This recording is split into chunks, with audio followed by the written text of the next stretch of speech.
Hey everyone, welcome back to my YouTube channel science learning academy. मैं हूं आपके educator Neha Saini.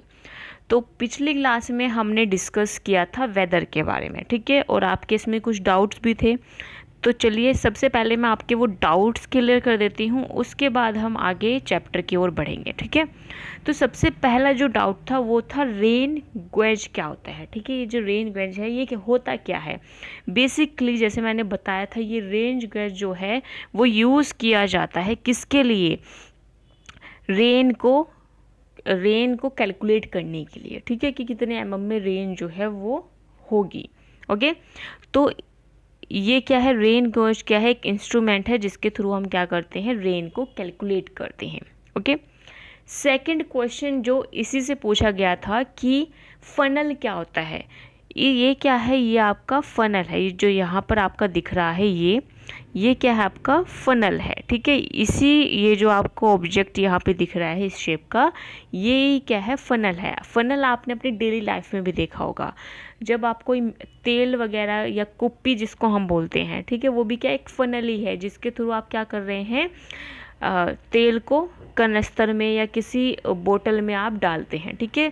तो यहाँ पे भी ये भी क्या होता है, एक फनल है, एक ऑब्जेक्ट है जिसके थ्रू क्या होती है, यहाँ पर बारिश का जो पानी है वो इकट्ठा होता है इस तरह से, और वो नीचे जो है इस तरह से जाता है, ठीक है।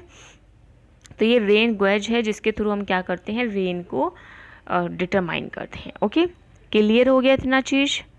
तो यहाँ से आपका जो था फर्स्ट डाउट आपका आया था, ठीक है। Rain fall is measured by the instrument called the rain gauge, ठीक है। जो रेन फॉल आपका मेज़र किया जाता है वो किसके थ्रू किया जाता है, रेन गेज के थ्रू किया जाता है। और ये बेसिकली एक मेजरिंग सिलेंडर होता है with a funnel on top to collect water. जैसे कि अभी आपने देखा एक फनल ऊपर लगा हुआ था इस तरह से, जिसमें हम क्या करते हैं, वाटर को कलेक्ट करते हैं, ठीक है। रेन वाटर यहाँ पे क्या होता है, कलेक्ट होता है, ठीक है।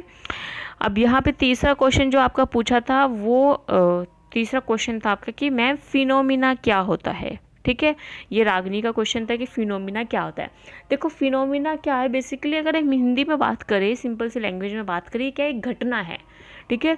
किसी भी चीज़ के होने के पीछे जो घटना है, किसी भी चीज़ के होने के पीछे जो चीज़ हो रही है वही क्या है, फिनोमिना है, ठीक है।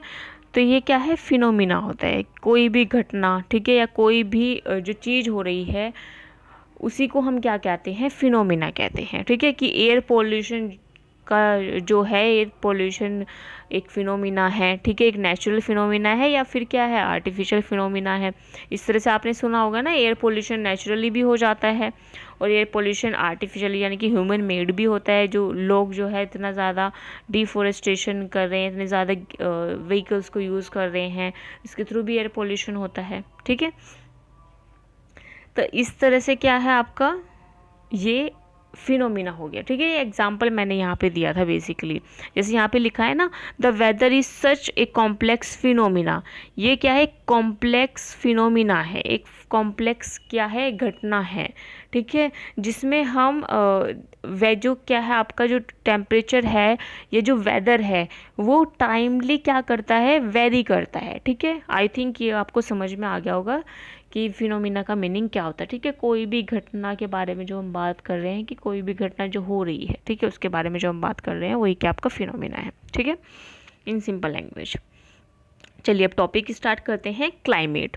सो क्लाइमेट क्या होती है, बेसिकली आपने एक वर्ड सुना होगा जलवायु, ठीक है। जलवायु हिंदी में हम उसको क्लाइमेट को हम हिंदी में बोलते हैं जलवायु। Okay, meteorologist record the weather every day. जो मेट्रोलॉजिस्ट होते हैं वो क्या करते हैं, ये वेदर को रिकॉर्ड करते हैं हर एक दिन।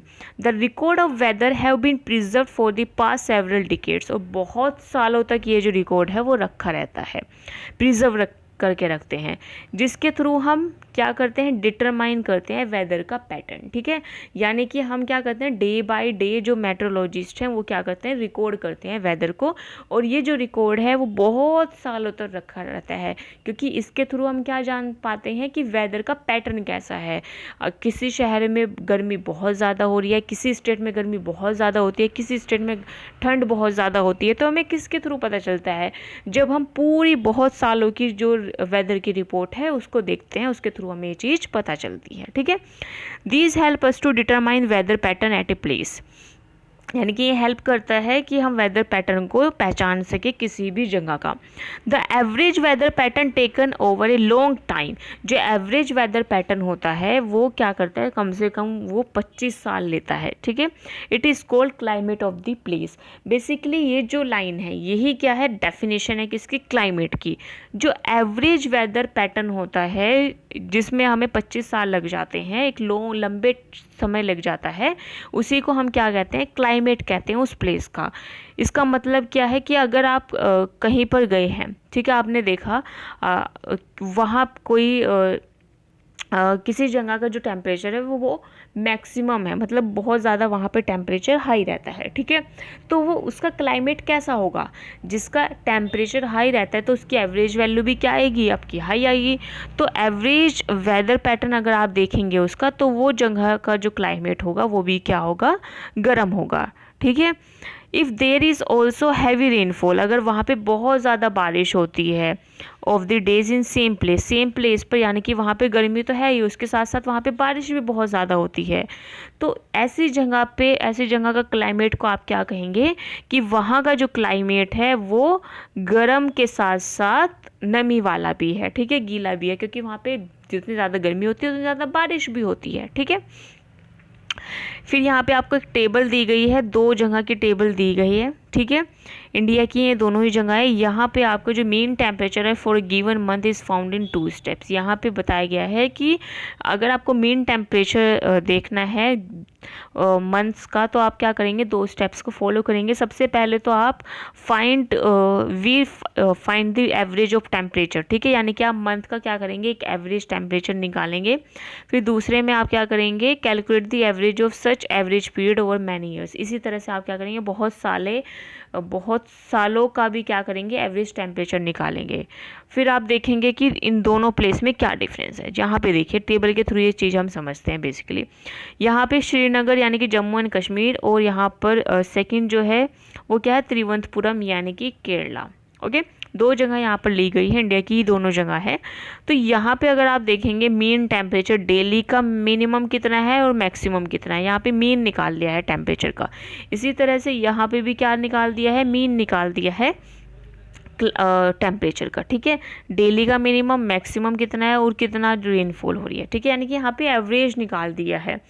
तो अगर आप हर एक मंथ का यहाँ पे एवरेज निकाला गया है, तो अगर यहाँ पे आप नोटिस करेंगे तो श्रीनगर यानी कि जम्मू एंड कश्मीर में जो टेम्परेचर का एवरेज है, ये देखिए -2.3 4.7, यहाँ पे देखिए 22, केरला में अगर आप देखें 22.2 और 31.5, ठीक है। तो यहाँ पे अगर आप दोनों को टेम्परेचर को अगर कंपेयर करेंगे तो टेम्परेचर किसका कम आ रहा है, आपका जम्मू एंड कश्मीर का, ठीक है, एज़ कम्पेयर टू केरला।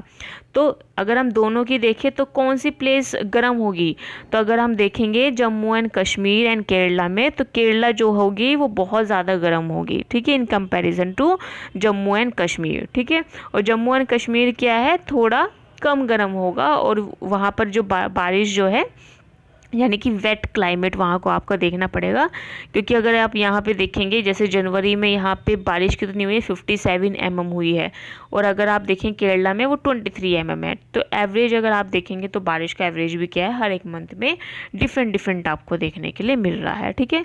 तो यहाँ से आपको क्या पता चला, ये जो हमने पूरा जो मंथली हमने एवरेज निकाला है, इससे हमें पता चला कि जम्मू और कश्मीर जो है वो ठंडी जगह है as compare to Kerala. Kerala जो है वो क्या है, गर्म जगह है, ठीक है। तो वहाँ का क्लाइमेट भी क्या होगा, गर्म होगा। Okay, so similar data for western region, अगर हम वेस्टर्न रीजन का भी इसी तरह से करें, सिमिलर अगर हम डाटा निकालें उनका भी हर एक मंथ का, जैसे कि हम राजस्थान की बात करें, will show that the temperature is high during most part of the year. तो अब ये क्या शो करता है कि जो ईयर जो है, ईयर के अंदर जो मंथ्स है आपके 12 मंथ है, उसमें ज़्यादातर जो है टेम्परेचर जो है वो हाई रहता है, ठीक है। But during winter which last only for a few months, और वहाँ पे जो विंटर है उसमें थोड़ा सा टेम्परेचर जो है वो कम रहता है, यानी कि उसी टाइम पे इनका टेम्परेचर जो है कम दिखाई देगा। लेकिन राजस्थान में ज़्यादातर मंथ्स में आपका गर्म टेम्परेचर को नोटिस किया गया है, ठीक है। So this region receive very little rainfall, और राजस्थान में क्या है, बहुत कम बारिश भी होती है। This is a typical desert climate. तो ये किसको हम क्या कहेंगे, ये क्या है, टिपिकल डेजर्ट क्लाइमेट है। It is hot and dry, क्योंकि ये क्या है, गर्म के साथ साथ क्या है, ड्राई भी है, क्योंकि यहाँ पे बारिश जो है बहुत कम होती है। ठीक है, लेकिन अगर आपने ऊपर देखा केरला और श्रीनगर यानी कि जम्मू एंड कश्मीर में, वहाँ पे बारिश भी अच्छे से हो रही थी। ठीक है, लेकिन अगर हम राजस्थान की यहाँ पे बात करेंगे तो राजस्थान जो है गर्म जगह के साथ साथ ड्राई प्लेस है, डेजर्ट एरिया है। The northern eastern India receive rain for a major part of year. जो नॉर्दर्न ईस्टर्न इंडिया है वो उसका जो मेजर पार्ट है उसके अंदर अच्छे से बारिश होती है। Therefore we can say the climate of north east is wet. अगर हम नॉर्थ ईस्ट की बात करेंगे तो वहाँ का जो क्लाइमेट है वो क्या होता है, वेट होता है। ठीक है, तो अगर हम वेस्टर्न रीजन की बात करेंगे जिसमें राजस्थान आता है, उसका जो क्लाइमेट है वो क्या होता है, हॉट एंड ड्राई होता है। ठीक है, और यहाँ पे अगर हम नॉर्दर्न ईस्ट का क्लाइमेट आपसे पूछे तो वो क्या होता है, वेट होता है। ओके, क्लियर हुआ, इतनी चीज क्लियर हुई। अब नेक्स्ट टॉपिक है आपका क्लाइमेट एंड एडेप्टेशन, कि क्लाइमेट के साथ साथ किस तरह से एडेप्टेशन होती है। Climate has a profound effect on all living organism, यानी कि क्लाइमेट का क्या है, बहुत ज़्यादा इफेक्ट पड़ता है लिविंग ऑर्गेनिजम्स पे। Animals adapt to survive in the condition in which they live, यानी कि जो एनिमल्स हैं यानी कि जानवर जो हैं उनको अडेप्ट करने पड़ती है वही कंडीशन जिसमें वो रह रहे हैं। ठीक है, animals living in very cold and hot climate must possess a special feature to protect themselves against the extreme cold और हीट, यानी कि जो एनिमल्स बहुत ही ठंडी जगह और बहुत ही गर्म जगह पे रह रहे हैं तो उसी हिसाब से उनके अंदर भी क्या होते हैं, स्पेशल फीचर होते हैं जिसके थ्रू वो खुद को प्रोटेक्ट कर सकते हैं एक्सट्रीम हीट से, यानी कि बहुत ज़्यादा गर्मी से भी और बहुत ज़्यादा ठंड से भी। ठीक है, recall from chapter 9 of your class 6 के अंदर आपने चैप्टर 9 में पढ़ी होगी डेफिनेशन ऑफ एडेप्टेशन। ठीक है, feature and habits that help animal to adapt to their surrounding are the result of process of evaluation, और जो फीचर्स और हैबिट वो अडेप्ट करते हैं यही क्या है, प्रोसेस है हमारे इवोल्यूशन का। ठीक है, in chapter 9 you will learn about the effect of weather and climate on soil, और चैप्टर 9 में आपने पढ़ा भी होगा कि वेदर और क्लाइमेट का इफेक्ट क्या होता है सॉइल पे। Okay, So as example of adaptation animal to climatic condition we discuss only animal living in polar region and tropical region। ठीक है, तो यहाँ पे जो एग्जाम्पल लिए गए हैं adaptation of animals के टू climatic condition, वो दो एग्जाम्पल लिए गए हैं। एक लिया गया है जो एनिमल्स पोलर रीजन में रहते हैं, दूसरा लिया गया है वो एनिमल जो कि ट्रॉपिकल रेन फॉरेस्ट में रहते हैं। ठीक है, अपनी बुक में आपके पास जो बुक है उस बुक को ओपन आप सभी ने कर ही रखा होगा, उसके अंदर ये चीज़ें अंडरलाइन भी कर लीजिए आप। ठीक है, तो यहाँ पे दो कंडीशन रखी गई, एक तो पोलर रीजन, सेकंड क्या है, tropical rain forest. As the name suggest the polar region are situated near the poles. ठीक है, जैसे कि नेम यहाँ पे सजेस्ट कर रहा है जो पोलर रीजन है वो कहाँ सिचुएटेड होता है, नियर द पोल्स, जो नॉर्थ पोल है और जो साउथ पोल है। ठीक है, यहीं पे क्या होते हैं आपके पोलर रीजन्स होते हैं जो कि पोल में मिलते हैं। And some well known countries that belong to polar region, और जो पोलर रीजन से जो कंट्री बिलोंग करती है वो क्या है आपकी, कौन कौन सी है, इनको आप अंडरलाइन कर लीजिए। Canada, Greenland, Iceland, Norway, Sweden, Finland, Alaska in USA and Siberian region of Russia. ये सभी जो कंट्रीज़ हैं ये किससे बिलोंग करती है, पोलर रीजन से बिलोंग करती है। ठीक है, और पोलर रीजन यानी कि जो आपका पोलर रीजन होता है वो क्या होता है, बहुत ठंडा होता है। ठीक है, examples of some countries where the tropical rain forest are found, और यहाँ पे कुछ एग्जाम्पल्स दिए गए हैं जहाँ पे आपके ट्रॉपिकल रेन फॉरेस्ट जो है पाए जाते हैं। ठीक है, तो ट्रॉपिकल रेन फॉरेस्ट आपको कहाँ कहाँ देखने के लिए मिलता है, इंडिया में, मलेशिया में, ये चीज़ें भी आप अंडरलाइन कर लीजिए अभी अपनी पेंसिल से। Indonesia, Brazil, Republic of Congo, Kenya, Uganda and Nigeria. ठीक है, तो इन सभी के अंदर आपको क्या देखने के लिए मिलता है, ये सभी कंट्रीज़ के अंदर आपको ट्रॉपिकल रेन फॉरेस्ट देखने के लिए मिलता है। ठीक है, अब नेक्स्ट है आपका पोलर रीजन। ठीक है, अब पोलर रीजन में देखते हैं कि किस तरह से अडेप्टेशन होती है। Polar region present in extreme climate, polar region पे भी क्या होता है, एक्सट्रीम क्लाइमेट होता है, यानी कि वहाँ पर बहुत ज़्यादा ठंडा होता है।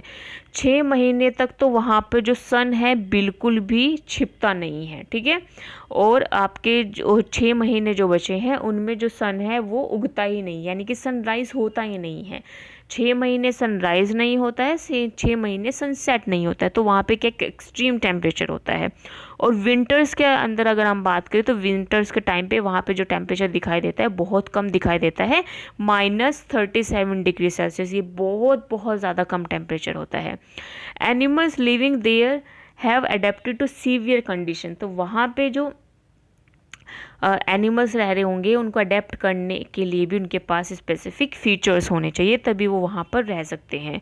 और वहाँ पर जो आपने एनिमल्स देखे होंगे जो इन कंडीशंस को अडेप्ट कर चुके हैं, वो वहाँ पर आपके कौन से दिखाई देंगे, पोलर रीजन में आपके बेसिकली दिखाई देते हैं पोलर बियर्स एंड पेंगुइन्स। ठीक है, इन चीज़ों को आप अंडरलाइन कर लीजिए। ये क्या है, एग्जाम्पल्स है। एग्जाम्पल्स जो कि अडेप्ट करते हैं पोलर रीजन को, वो क्या है आपके, कौन से एनिमल्स है, पोलर बियर्स एंड पेंगुइन्स होते हैं। Polar bear have white fur so that they were not easily visible in the snowy white background. ठीक है, तो जो पोलर बियर्स होते हैं उनके पास भी क्या होते हैं, वाइट फर्स होते हैं, सफ़ेद फर्स होते हैं। फर क्या होते हैं, आपने जैसे देखा होगा बाल से जो होते हैं ना, वाइट वाइट बाल से, उनको ही हम क्या बोलते हैं, फर बोलते हैं। ठीक है, तो पोलर बियर्स के क्या होते हैं, वाइट फर होते हैं और वो ईजिली जो है वो दिखाई नहीं देते हैं स्नोवी वाइट बैकग्राउंड में, यानी कि जो बर्फ़ का जो सफ़ेद बैकग्राउंड है उसमें ये जो पोलर बियर्स है ये दिखाई नहीं देते हैं।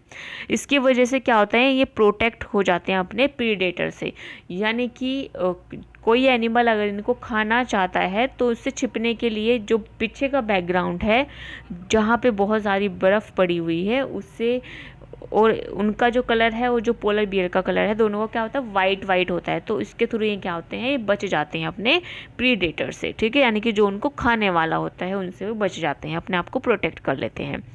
It also help them in catching there pray, और ये इसके साथ साथ हेल्प भी करते हैं उनको अपना शिकार पकड़ने के लिए, क्योंकि उनका कलर तो वाइट है तो वो आराम से क्या हो जाएंगे, उस बर्फ़ में छिप जाते हैं। तो जैसे ही उन्हें अपना शिकार मिलता है वो एकदम से निकल के उस शिकार को, अपना जो भी उन्हें जानवर खाना है उसको फटाफट से खा जाते हैं और ख़ुद को बचा भी लेते हैं शिकार बनने से। ठीक है, to protect them from extreme cold they have 2 thick layer of fur, और खुद को प्रोटेक्ट करने के लिए भी उनके पास 2 लेयर होती हैं फर की। They also have a layer of fat under their skin, और उसके साथ साथ उनकी क्या होती है, एक फैट की लेयर भी होती है स्किन पे, जिसकी वजह से उनकी जो बॉडी है वो क्या रहे, गर्म रहे। ठीक है, they are so well insulated that they have to move slowly and rest often to avoid getting overheated. ठीक है, और इसकी वजह से क्या होता है, ये क्या होते हैं, वो धीरे धीरे से मूव करते हैं और ये अपनी बॉडी को भी गर्म, उनकी मतलब फैट और 2 लेयर होने की वजह से, 2 लेयर होती है फर की, इस वजह से वो क्या होते हैं, अपने आप को इस एक्सट्रीम कोल्ड से, एक्सट्रीम ठंडे टेम्परेचर से अपने आप को बचा लेते हैं। ठीक है, और इसके साथ साथ बहुत ज़्यादा हीट से भी ये खुद को बचा लेते हैं, ये सभी चीज़ें होने की वजह से। ठीक है, physical activities on warm days necessitate cooling. ठीक है, जो फिजिकल एक्टिविटीज़ होती है गर्म दिनों में वो इनको क्या कर देती है, उनकी बॉडी को कूल डाउन कर देती है। So the polar bear goes for swimming, उस टाइम पे ये स्विमिंग पर जाते हैं, ये क्योंकि ये क्या होते हैं, गुड स्विमर होते हैं। Its paws are wide and large, इनके जो पोज होते हैं, ठीक है, वो क्या होते हैं, वाइड होते हैं और लार्ज होते हैं, which help it not only to swim well but also walk with ease in snow. आप यहाँ पर पोलर बियर की इमेजेस देख रहे होंगे, तो यहाँ पे जो इनके पॉज है वो क्या है, बहुत बड़े बड़े हैं। ठीक है, लंबे हैं, मतलब लार्ज हैं। ठीक है, और इसकी वजह से स्विम भी बहुत अच्छे से कर पाते हैं और ये इस बर्फ़ में भी बहुत अच्छे से चल पाते हैं। नीचे के आप देख रहे होंगे ना इसके पैर, तो ये भी क्या है, बहुत चौड़े चौड़े लंबे लंबे होते हैं। While swimming under water it can close it's nostril, और जब ये स्विम करते हैं तो ये अपना जो नोस्ट्रिल है, आपका अपना जो नाक है उसको क्या कर लेते हैं, बंद कर लेते हैं, जिसकी वजह से पानी जो है अंदर ना रह जाए इनके बहुत लंबे समय के लिए। ठीक है, it has a strong sense of smell, उनके पास क्या होती है, एक बहुत स्ट्रॉन्ग सेंस होती है स्मेल करने की, जिसके थ्रू ये पता लगा लेते हैं अपने शिकार का। ठीक है, अगर इनके आसपास इनका शिकार है तो उसको ये सूंघ लेते हैं और उसको फिर क्या करेंगे, अपने शिकार को खा जाएंगे। ठीक है, so we can understand the adaptation of polar bear with the help of the flow chart. तो यहाँ पे एनसीईआरटी में एक फ्लो चार्ट आपको दिया गया है जिसमें एडेप्टेशन बताई गई है पोलर बियर्स की। ठीक है, तो पोलर बियर्स के पास क्या क्या होता है बताइए, आप खुद भी बताइए। पोलर बियर्स के पास हमने सबसे पहले देखा इनके पास क्या होते हैं, वाइट फर होते हैं, जिसकी वजह से ये इजीली दिखाई नहीं देते हैं बर्फ़ के वाइट बैकग्राउंड में, ठीक है। जिसकी वजह से अब ये दो चीज़ यहाँ पे क्या होंगे, इसकी वजह से क्या होगा, जब ये दिखाई नहीं देंगे तो इनके जो प्रीडेटर्स होते हैं, ठीक है, और इनके जो शिकार होते हैं उनको भी, वो भी इनको नहीं देख पाएंगे, ठीक है। और फिर इसकी वजह से क्या होगा, ये अपने आप को बचा भी लेंगे और जो अपने शिकार है उनको खा भी लेंगे, ठीक है। It has a very strong sense of smell, इनके पास कहते हैं बहुत स्ट्रॉन्ग सेंस ऑफ स्मेल होती है, जिसकी वजह से ये अपने जो शिकार है उनको आसानी से पकड़ लेते हैं, उनका पता लगा लेते हैं, ठीक है, और फिर उनको खा जाते हैं। It has long curved and sharp close, उनके जो क्लोज होते हैं यानी कि जो पंजे होते हैं वो बहुत नुकीले होते हैं, ठीक है। क्लोज जो होते हैं वो क्या होते हैं, CLAWS, ये क्या है, आपके पंजे हैं, ठीक है। इनका मीनिंग क्या होता है, पंजे। नेक्स्ट है, जिसकी वजह से ये क्या करते हैं, ये बहुत इजीली जो है आइस पर, बर्फ़ पर जो है चल सकते हैं, ठीक है। जैसे हम लोग अगर बर्फ़ पे चलेंगे तो हमें स्पेशल टाइप के शूज़ पहनने पड़ते हैं, हम ऐसे ही नहीं चल सकते बर्फ़ पे, ठीक है, वरना आप फिसल जाओगे। It has a layer of fat under the skin, और इनकी स्किन के नीचे, इनके जो फर होते हैं उनके नीचे क्या होती है, फैट की एक मोटी लेयर होती है, जिसकी वजह से इनकी बॉडी जो है वो गर्म रहती है, ठीक है। यानी कि बहुत ज़्यादा बहुत कम टेम्परेचर होने पे भी ये अपनी बॉडी को क्या रख सकते हैं, गर्म रख सकते हैं, ठीक है।